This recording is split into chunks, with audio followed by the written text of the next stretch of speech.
Continuando então, vai falar agora sobre a parábola da viúva persistente. Também é uma parábola, né, que somente Lucas conta. Até algo curioso, né, porque Lucas é um dos que mais contam ali parábolas, né?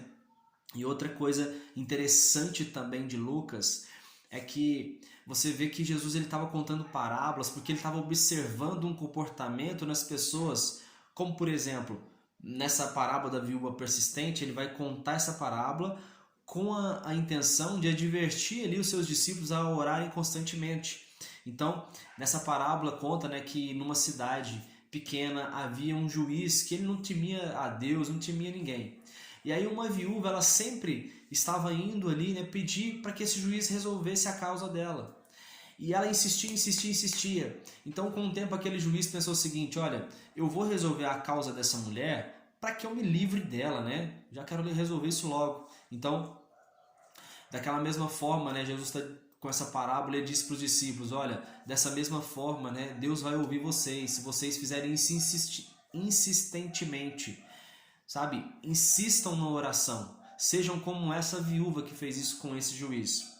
Outra parábola, né, que é a parábola do fariseu e do publicano. Jesus ele vai contar, porque para alguns que estavam confiando em sua própria justiça e menosprezavam aos outros. Percebam que essa é uma parábola do fariseu e publicano, que é muito conhecida e somente Lucas relata essa parábola. Vai dizer de um fariseu que estava orando, né, botava a mão no peito, olhando para o céu, dizia: Senhor, graças eu te dou, porque, olha, eu não sou como esse publicano, eu jejuo 2 vezes, dou dízimo de tudo, né, que eu ganho. E aí aquele publicano vai colocar, né, as suas mãos ali, e ele vai olhar para baixo, nem olhava para o céu, e dizia: Senhor, me perdoa porque eu sou pecador. E aí Jesus diz que o que saiu justificado ali daquela situação foi o publicano, que mostrava que ele era pecador e nem merecia estar na presença de Deus. Pronto, os discípulos então repreendiam quem estavam trazendo as crianças até Jesus, e Jesus vai dizer: olha, quem não receber o reino de Deus como uma criança, de maneira alguma vai entrar nele. Um líder judeu perguntou o que devia fazer para herdar a vida eterna. Essa é a parábola aqui do jovem rico, né? Aqui Lucas vai dizer um líder judeu, né? Em outras vai dizer o jovem, vai dizer, né, outros substantivos. Então, naquele momento, né, ele pergunta sobre o que ele havia de fazer para herdar a vida eterna, né? Assim, nós já falamos dessa palavra, acho que essa passagem, melhor dizendo, ela fala ali nos 3 evangelhos, né? Então essa é a passagem do jovem rico. Jesus diz que tudo que está escrito pelos profetas sobre o Filho do Homem se cumprirá. E Jesus, mais uma vez, ele prediz ali a sua morte e ressurreição. Outra passagem aqui, que essa não fala sobre a questão, fala sobre um cego que foi curado, mas esse não é o cego de Jericó. É interessante, né, que Lucas vai citar, os 3 evangelistas vão citar o cego de Jericó que foi curado. Mateus vê 2 cegos ali. Mas agora tem uma outra passagem que vai dizer, olha, que um homem estava suplicando por esmolas, né, clamou a Jesus e foi atendido. E aí ele é curado por Jesus, né, de uma forma semelhante aos cegos ali que foram curados ali de Jericó. Mas esse é um outro cego. É uma passagem interessante também que eu estava percebendo. Outra passagem que somente Lucas relata sobre Zaqueu, né? Zaqueu, um publicano, ele via que Jesus estava passando ali por Jericó, né, na cidade dele, e aí ele subiu numa figueira brava, e Jesus chamou Zaqueu e disse: olha, convém que eu fique na tua casa, Zaqueu. E quando Jesus chegou ali para poder entrar na casa de Zaqueu, Zaqueu já de logo falou assim: Senhor, eu vou doar metade dos meus bens aos pobres. E se de alguém, não é que eu defraudei, que eu roubei de alguém, se eu tiver defraudado alguém, roubado de alguém, eu quero restituir 4 vezes mais. E aí Jesus disse para Zaqueu: olha, hoje mesmo, Zaqueu, entrou salvação aqui na tua casa. Jesus então agora vai contar uma parábola, só Lucas também relata essa, porque estavam chegando em Jerusalém e o povo imaginava que o reino de Deus ia estabelecer ali a qualquer momento. Aí Jesus vai dizer assim: olha, um homem nobre saiu para uma terra distante a fim dele se tornar rei, né, de rei dessa terra e regressar. Então ele vai convocar 10 servos e dar uma moeda de ouro para cada um. Então ele ordenou assim: olha, dê lucro para mim essas moedas. Acontece que depois de um tempo que aquele rei, que aquele homem nobre estava numa terra distante para se tornar rei, da terra de onde ele saiu, as pessoas enviaram uma tropa para dizer assim para ele: olha, você não precisa voltar mais não, porque a gente não quer você aqui. Já rejeitaram aquele homem nobre. Então, acontece que depois disso, o rei, esse homem nobre, tomou posse do reino. Ele regressa, chama os servos, eram 10, não era?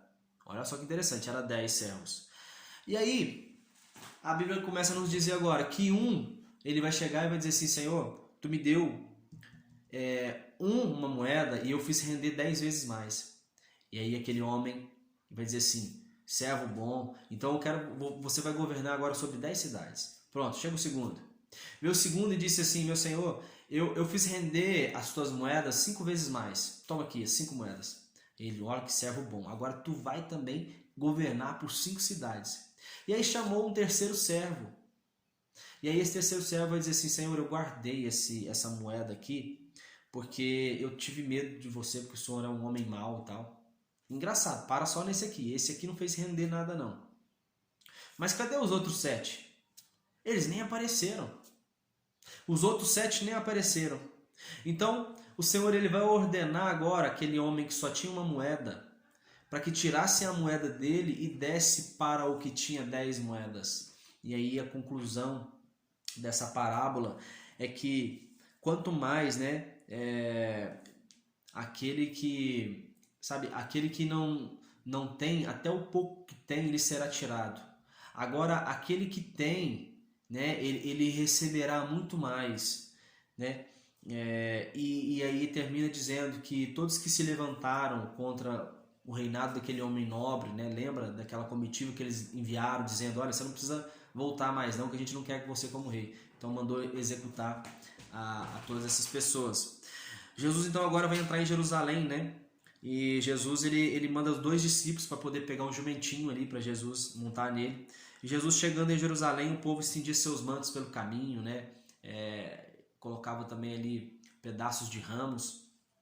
E na descida do Monte das Oliveiras, eles começaram a louvar com alegria, né, os milagres do Senhor. E aí os fariseus disseram assim: olha, manda teus discípulos calarem, né? E aí Jesus vai dizer assim: olha, se eu mandar eles calarem, até as próprias pedras vão começar a falar. O evangelista Lucas agora já vai falar sobre Jesus aqui na cruz e vai dizer que na sexta-feira, do meio-dia até 3 horas, houve trevas na terra. E aí naquele momento, né, Lucas não dá detalhes sobre a crucificação não, e já passa direto com Jesus, né? Ele diz que tudo está consumado. Aí o véu do templo se rasga e o centurião que estava vendo aquilo ali, vendo essa cena de Jesus morto, ele vai comprovar ali realmente, né, que Jesus era justo. As multidões, elas se retiravam aos prantos, batendo nos peitos, né? Todo mundo arrependido, porque muitos estavam zombando de Jesus, pedindo para ele poder descer da cruz. Havia alguns e mulheres, né, que o seguiram desde a Galiléia e eles estavam observando de longe Jesus. José de Arimateia, né, que era membro do Sinédrio, ele não havia concordado, né, com a sentença que havia dado para Jesus, e ele pede o corpo de Jesus a Pôncio Pilatos. Então, ele depositou ali Jesus num túmulo, né, que estava cavado na rocha. As mulheres que vinham com Jesus desde a Galiléia, elas viram o corpo de Jesus sendo colocado, onde José de Arimateia colocou, né, Jesus ali, o sepulcro onde Jesus estava. Aí eles descansaram, né, porque era sábado, começou o sábado, o judeu começa às 6 horas da tarde, então eles descansaram. E aí as mulheres levaram, no outro dia, as mulheres levaram especiarias aromáticas, né, no primeiro dia da semana, que é o domingo, mas o corpo de Jesus não estava lá. Então 2 homens com roupas reluzentes apareceram. E elas relataram tudo isso, né, de elas chegarem no sepulcro, Jesus não estava lá, elas viram 2 homens com roupas reluzentes, elas voltam a Jerusalém e vão dizer agora para os discípulos: olha, a gente viu acontecer isso. Só que os discípulos não acreditaram muito não. As mulheres, né, eram Maria Madalena, Joana e Maria, mãe de Tiago. E tinha outras mulheres que foram fazer essa visita ali no templo. E aí Pedro vai ao sepulcro. E agora o evangelista Lucas começa a nos falar sobre os discípulos de Emaús. Então, né, esses homens eles estavam indo à direção de Emaús. E aí um deles chamava Cleopas. E aconteceu que Jesus, meio disfarçado, apareceu no meio deles. E aí eles começaram a dizer assim, olha, sabe, aconteceu esses eventos aqui, né? O Jesus, ele acabou morrendo e a gente pensou que era ele que ia trazer redenção para Israel, né? Então, ele contou das mulheres, né? Dos anjos, que as mulheres contaram também para esses discípulos de Emaús. Eles tinham ouvido o relato de Maria, né? De Joana e Maria, mãe de Tiago, que elas foram ao sepulcro e viu que Jesus não estava lá. E mesmo assim eles ainda não estavam acreditando nisso, porque Jesus mandou eles permanecerem em Jerusalém, até que do alto sejam revestidos de poder. Então, Jesus agora começa a contar para eles, né, desde Moisés até todos os profetas, que tipo, era necessário acontecer essas coisas. Era necessário Jesus morrer mesmo, padecer, para depois ele ressuscitar. Então, quando eles chegaram em Emaús, os dois discípulos insistiram que Jesus entrasse com eles numa casa. E aí Jesus entrou. E quando eles entraram e foram comer, Jesus ele vai e parte o pão, ele dá graças e parte entre eles. E naqueles momentos os olhos dos dois discípulos se abriram e eles perceberam que era Jesus. Então eles disseram assim, cara, seu coração por acaso não estava queimando enquanto ele falava, não? Porque na verdade eles entenderam assim, cara, era Jesus, por isso que o nosso coração estava queimando. E aí eles foram e relataram tudo aos 11 discípulos que estavam, porque Judas havia morrido. Jesus então agora ele vai chegar ali na casa onde estavam os discípulos e vai dizer assim, olha, a paz esteja com todos vocês. E aí Jesus mostra as mãos, os pés e pede algo para poder comer, né? E eles vão dar para Jesus ali um peixe assado. Então Jesus esclarece as escrituras agora para os discípulos, dizendo, olha, é necessário que se cumprisse o que os profetas disseram, né? A lei de Moisés e os salmos. E aí Jesus finaliza, né, dizendo, olha, permanecei na cidade até que sejais revestido de alto, né, sejais revestidos de poder do alto. E aí, para a gente finalizar, né, nas proximidades ali de Betânia, Jesus ele vai ser levado aos céus, né? E os discípulos ficaram vendo isso. E depois disso, os discípulos eles ficaram se reunindo ali no pátio do templo, bendizendo a Deus por tudo que eles haviam visto. Jesus ficou aparecendo ali para os discípulos por um período de 40 dias, né? E havia essa promessa, né? Até falei assim, Jesus tinha dito para eles permanecerem em Jerusalém e agora está dizendo, olha, permanecei na cidade até que sejais revestido de poder no alto. Então eles permaneceram na cidade, Jesus visitou a eles, agora Jesus está dizendo, olha, permanecei aqui ainda, porque vai vir um poder do alto para vocês. É o que Jesus tinha dito, olha, eu vou rogar meu Pai e Ele vos dará um bom consolador. Nos outros evangelhos fala sobre isso. Se eu não me engano ainda vai falar em João, né, que fala sobre isso.